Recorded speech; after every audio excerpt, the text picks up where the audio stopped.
Pinaki ko pa po yung ibang pagkain sa loob. Opo, ma'am. Bakit hindi mo sinabi sa akin na kakilala mo palang asawa ko? Sige po. Salamat. Tsaka yung iba pa po. Opo, ma'am.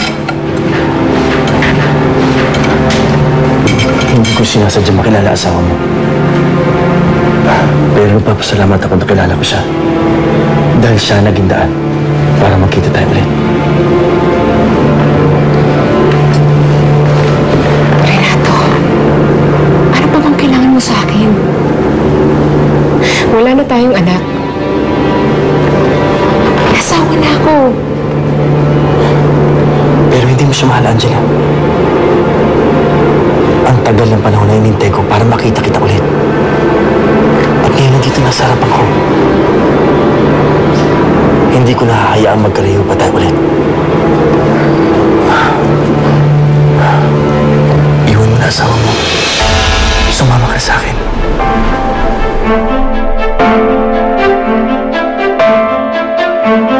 Bakit di mo sinabi sa akin na may sakit ka, Kara? Dapat pumunta tayo ng ospital para mapacheck up ka. Hindi naman kasi kailangan kasi hindi naman maluha yung sakit ko. Baka may sinat lang ako. Di ba, Rafa? Baka naman kasi kung saan sa kayo pumupunta ng boyfriend mo, kaya kakasakit ka. Concerned ka ba talaga o jelly ka lang? Siyempre concerned ako, no?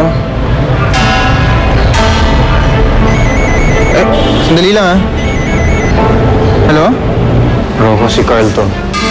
Paano malaman number ko? Hiningi ko dun sa kaibigan na dati mong pinagtatrabahuan.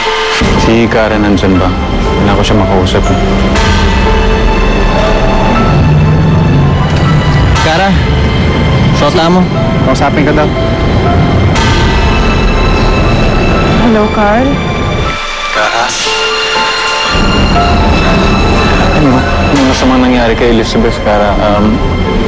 Pwede mo ba akong samahan sa ospital? Anong nangyari kay Elizabeth? Nagtangka siya magpakamatay. Nagtangka siyang magpakamatay?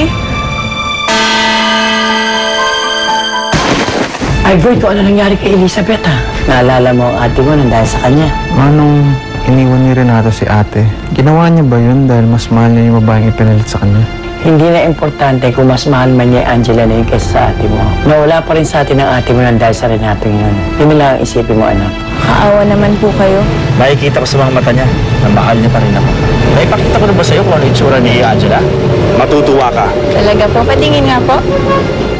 Nakikipaghiwalay ka sa akin? Ba't mo ginagawa? Kailangan ka ni Elizabeth. Kapag tinuloy natin ang relasyon natin, lalo lang masasaktan si Elizabeth. Nasaksihan mo ang kaabang-abang na kwento ng hiwaga at pag-ibig sa mundo ni